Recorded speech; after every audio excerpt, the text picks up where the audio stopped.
नमस्कार दोस्तों, crescent education classes में आप सभी का स्वागत है। दोस्तों अभी हम आपके लिए एलटी सेकंड शिफ्ट का पेपर लेकर आए हैं।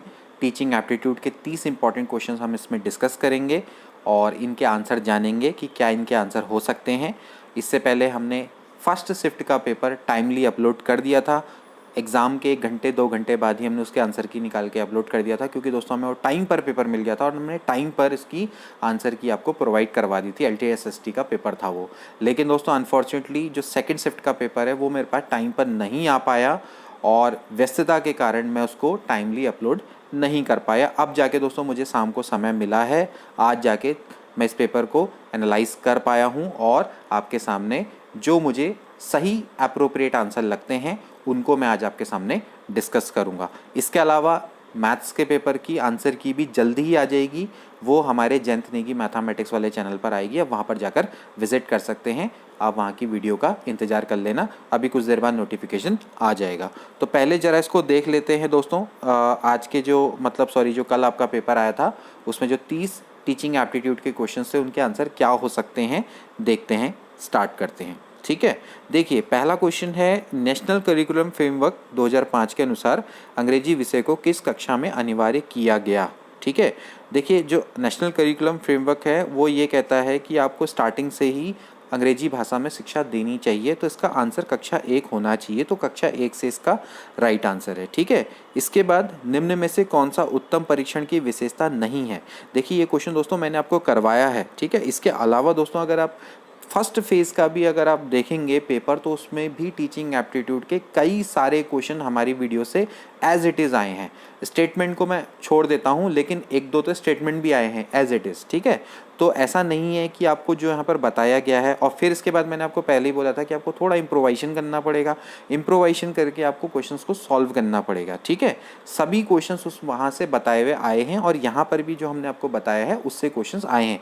देखिए मैंने आपको बताया था कि भाई उत्तम परीक्षण की विशेषता क्या क्या होती है, उसकी वैधता होती है, वस्तुनिष्ठता होती है, विभेदीकरण होती है, लेकिन व्यक्तिनिष्ठता नहीं होती, सब्जेक्टिविटी नहीं होती है। ठीक है, अच्छा परीक्षण वो कहाँ से हो जाएगा कि अगर जब उसमें सब्जेक्टिविटी यानी कि व्यक्तिनिष्ठता हो जाए। ठीक, तो ये इसका राइट आंसर बी वाला होना चाहिए। ठीक है, इसके बाद देखिए ये क्वेश्चन भी मैंने आपको देखो 16 पीएफ परीक्षण जो कि आपका मैंने किस तरह से बताया था कि जब आपका 16 जो पीएफ परीक्षण है वो किसके द्वारा बनाया गया था, रेमंड कैटल के द्वारा बनाया गया था। ये क्वेश्चन मैंने आपको बताया था, आप चाहो तो देखो हमारी पुरानी वीडियोस को।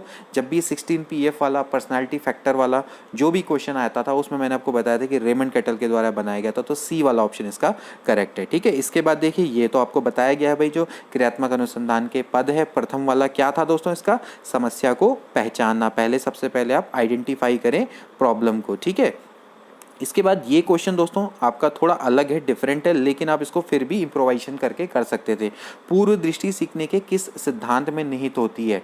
पूर्व दृष्टि, पश्चिम दृष्टि दोस्तों ये आपके इनसाइड थ्योरी पर आपकी निहित होती है, यानी कि जो अंतर्दृष्टि द्वारा अधिगम का सिद्धांत है। इसमें वुडवर्थ ने भी कथन दिया था कि जो पूर्व दृष्टि है वो आपकी अंतर्दृष्टि का ही स्वरूप है, या फिर पूर्व दृष्टि, अंतर्दृष्टि और पश्चिम दृष्टि इन्होंने एक ही माना था, मतलब उसी में निहित इन्होंने बोला था। तो वुडवर्थ से ही आई थिंक इन्होंने स्टेटमेंट इसको लिया है। ठीक है, इसके बाद अगला प्रश्न देखिए, ब्रूनर के अनुसार बालक की मानसिक अनुभूतियों का तरीका कौन सा नहीं है, आपको बताना है कौन सा नहीं है। इनका आपका दोस्तों जो मेंटल इमोशंस हैं उसमें जो तरीका होता है वो सक्रियता होता है, दृश्य प्रतिमा होता है, सांकेतिक होता है, लेकिन मूर्त संक्रियात्मक नहीं होता है। ठीक है, मूर्त संक्रियात्मक आपने सुना होगा कहाँ पर आता है, ये तो पियाजे का है। ठीक, तो इसके लिए आप साफ साफ है कि भाई देख सकते हैं आप, वैसे भी आप इसको इम्प्रोवाइजेशन की मदद से कर सकते थे, क्योंकि आपने पढ़ा है भाई जो मूर्त संक्रियात्मक अवस्था होती है ये तो आपकी पियाजे का कहीं आपने पढ़ा है। ठीक, और अभी क्वेश्चन भी आ रखा है नीचे पर, तो आप साफ साफ इसको कर सकते थे। ठीक, इसके बाद भाटिया बैटरी परीक्षण आप बताइए बुद्धि की हमारी वीडियो देखिए, सबसे पहला क्वेश्चन यही है और मैंने आपको बताया भी है बहुत अच्छे से। तो कितने बताए थे इसमें, 5 उप परीक्षण आपको बताए थे। ठीक है, इसके बाद अगला प्रश्न देखिए, रोसा, मैंने आपको रोसा का भी बताया था कि इसमें कितने कार्ड होते थे। रोसा का शाही डब्बा परीक्षण में कितने कार्डों का प्रयोग किया जाता है, 10 कार्डों का दोस्तों इसमें प्रयोग किया जाता था। ठीक है, तो ये भी बहुत इंपॉर्टेंट था इसमें। ठीक, इसके बाद देखिए, किस शिक्षण विधि में उदाहरणों के माध्यम से नए सिद्धांत निकाले जाते हैं। उदाहरण और सिद्धांत कितने बार ये आपको क्वेश्चन मैंने करवाया होगा।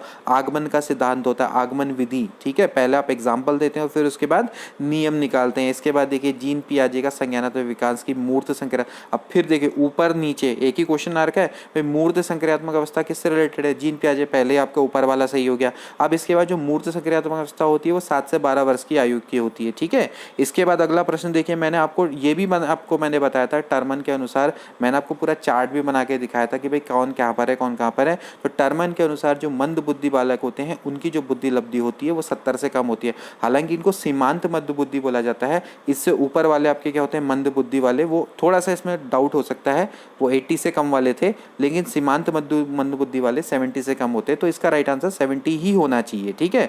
इसके बाद अगला देखो, ये भी आपका ह्यूरिस्टिक जो विधि है, ह्यूरिस्टिक विधि दोस्तों आपकी जो खोजी गई थी किसके द्वारा की गई थी भाई? आई डिस्कवर, अन्वेषण विधि इसको भी किसको बोला जाता है? आर्मस्ट्रॉन्ग के द्वारा बनाई गई थी।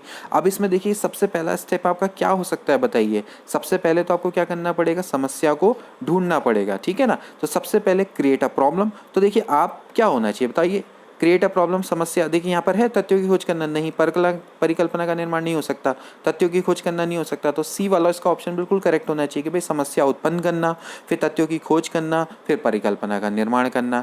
देखिए अगर आपने क्रियात्मक अनुसंधान के स्टेप अगर आपको याद है तो वहीं से तो मिलेंगे इसके स्टेप। तो भाई सबसे पहले आप समस्या पैदा करो, यानी कि समस्या को ढूंढो, उसी से आप इसको कर सकते हैं, ठीक। इसके बाद थोड़ा अगला क्वेश्चन दोस्तों जिसमें थोड़ा डाउट है कि स्कूल को बाल गृह समझा गया है, इसके बारे में दोस्तों थोड़ा सा मुझे डाउट है। इसका वैसे सी हो सकता है लेकिन I am not sure about this. Dalton योजना हो सकता है लेकिन मैं इसको बिल्कुल सही नहीं बोलूँगा, क्योंकि डाल्टन योजना और ठेका योजना ऑलमोस्ट एक जैसा ही होता है। तो इसमें थोड़ा सा भी डाउट है, जब तक आंसर की नहीं आएगी तब तक मैं इसका राइट आंसर नहीं बता सकता, ठीक है। शिक्षा का अधिकार अधिनियम 2009 के अनुसार भाई कितना है पिछड़े वर्गों के लिए? 25% सीट आरक्षित है, ये भी आपको दोस्तों बताया गया। इसके बाद देखिए अगला प्रश्न, अधिगम के सिद्धांत वाली वीडियो देख लेना। संबंधवाद का सिद्धांत किसके द्वारा स्थापित किया गया? भाई जो थॉर्नडाइक थे, थॉर्नडाइक ने यही तो बोला था ना कि जब उद्दीपन और अनुक्रिया के बीच में संबंध स्थापित हो जाए ना तो अधिगम हो जाता है। तो उसी को क्या बोलते हैं? संबंधवाद बोलते हैं। तो संबंधवाद का सिद्धांत किसका था? थॉर्नडाइक का था, ठीक है। ये भी आपको बताया गया। अब देखिए इसके बाद दोस्तों आपको व्यक्तिगत परीक्षण ये भी अच्छे से बताए गए थे। मैंने आपको बताया था कि जो आर्मी अल्फा है, आर्मी बीटा है और ये आपका एंडरसन बुद्धि परीक्षण है, ये दोस्तों आपके कैसे हैं? भले ही चलो मैंने ये वाला ना बताया तो, लेकिन आपको वेस्टलर वैल्यू परीक्षण भी मैंने आपको बताया था। और ये आपका जो परीक्षण था ये कैसा था? ये व्यक्तिगत परीक्षण है। व्यक्तिगत परीक्षण का मतलब है कि एक बार में एक ही व्यक्ति का लिया जाता है, जबकि आर्मी अल्फा, आर्मी बीटा ये सारे के सारे क्या होते हैं? समूह में लिए जाते हैं, ठीक है। इसके बाद अगला प्रश्न देखिए, बाह्य अभिक्रमित अनुदेशन किसको बोला जाता है? BF स्किनर के द्वारा किया गया था इसका आविष्कार, और ये इसको दोस्तों रेखीय अभिक्रमित अनुदेशन भी बोला जाता है। और इससे पहले वाले शिफ्ट में आया था शाखीय अभिक्रमित अनुदेशन वाला, वो नॉर्मल एक राउटर का था। मूल्यांकन का संबंध शिक्षण की किस अवस्था से है? इवैल्यूएशन कब किया जाता है आप बताइए? आप इवैल्यूएशन शिक्षण से पहले करेंगे, बाद में करेंगे या बीच में करेंगे? तो ऑफ कोर्स आप क्या करेंगे? बाद में करेंगे। तो ये आपकी क्या है? शिक्षण के पश्चात की क्रिया अवस्था है, ठीक है। तो इस तरह से दोस्तों आप क्या कर सकते थे? आसानी से इम्प्रोवाइजेशन करके क्वेश्चंस को कर सकते थे। अधिगम का वक्र ग्राफ किसको प्रकट करता है? 1000 बार मैंने आपको इसकी डेफिनेशन बताई थी। ये आपकी अधिगम की उन्नति और गति को करता है। भूलने की गति, धारण, ये इसको थोड़ी करता है वो। भाई हमने बताया भी था कि जो अधिगम का ग्राफ होता है वो क्या होता है भाई? वो आपका किसको दिखाता है? अधिगम की उन्नति और गति को दिखाता है, ठीक। आपने कितना सीखा, ठीक। इसके बाद देखिए अगला प्रश्न थोड़ा सा डाउटफुल है। सूक्ष्म शिक्षण का विकास किसके द्वारा किया गया? समूह शिक्षण का विकास किसके द्वारा किया गया? इसका राइट आंसर दोस्तों जे फ्रीमैन होना चाहिए, लेकिन I am not sure about that. हो सकता है यही होना चाहिए, लेकिन फिर भी अभी भी हम क्या करेंगे? थोड़ा सा इंतजार करेंगे। अब आप बताइए अर्जित अभिप्रेरक। अर्जित अभिप्रेरक क्या होते हैं? Acquired motives. आपको ये भी साफ साफ बताया गया है। अर्जित यानी जिसको आप अर्जित करते हैं, ठीक है ना। एक तो होते हैं आपके जन्मजात, एक होते हैं अर्जित। तो अर्जित क्या क्या होंगे भाई? देखिए सेल्फ प्रोटेक्शन, क्रोध और भय, भूख और प्यास, सहयोग और प्रतिस्पर्धा। देखिए कोऑपरेशन एंड कंपटीशन, ये आपके अर्जित होते हैं, ये आपके जन्मजात नहीं होते, ठीक है। जैसे जैसे आप बड़े होते हैं ये आप अर्जित करते जाते हैं। अगला प्रश्न, अभिवृत्ति मापन का स्केलोग्राम विधि का प्रतिपादन ये किसने किया था? ये क्वेश्चन है थोड़ा अलग, ये किया था गटमैन ने। ये हमने इसके बारे में हम कभी भी डिस्कस नहीं कर पाए, ठीक है। इसके बाद देखिए अगला प्रश्न, अब आप बताइए, ये भी क्वेश्चन मैंने आपको कितने बार बताया है। प्रेरणा के स्रोत का प्रथम चरण कौन सा है? हमने ये भी बताया था कि अभी प्रेरणा को किससे रिप्लेस कर सकते हैं? किससे रिप्लेस कर सकते हैं? आवश्यकता से। तो भाई आवश्यकता इसका राइट आंसर होना चाहिए। तो आवश्यकता ही से ही इसको क्या किया जाता है? रिप्लेस। अब देखिए अधिगम अंतरण पर मैंने आपको कितने क्वेश्चंस करवाए थे, कितने अच्छे से मैंने आपको बताया था कि क्या होता है, द्विपक्षीय अंतरण बताया है, पॉजिटिव बताया है, नेगेटिव बताया है। तो भाई विद्यार्थी अगर इतिहास की कक्षा में सीखी गई अवधारणा का प्रयोग हिंदी कक्षा में करता है तो इसका मतलब क्या है, वो क्या है, सकारात्मक अंतरण है, यानी कि धनात्मक अंतरण का दोस्तों वो एग्जाम्पल है। ठीक है, इसके बाद अगला क्वेश्चन जो कि डाउटेबल है, एक परीक्षण में प्रश्नों की संख्या बढ़ाने से क्या होता है। देखिए परीक्षण में अगर आप प्रश्नों की संख्या बढ़ाते हैं तो विश्वसनीयता तो उसकी बढ़ती है, ये तो है, लेकिन दोस्तों होता क्या है कि वैधता भी बढ़ती है और कभी ऐसा होता है कि वैधता घट भी जाती है। देखिए कैसे होता है, अगर आप प्रश्नों की संख्या बढ़ाएंगे और वो ऑब्जेक्टिव्स के दायरे में होंगे तो ऑफकोर्स उसकी क्या होगी, वैधता बढ़ जाएगी।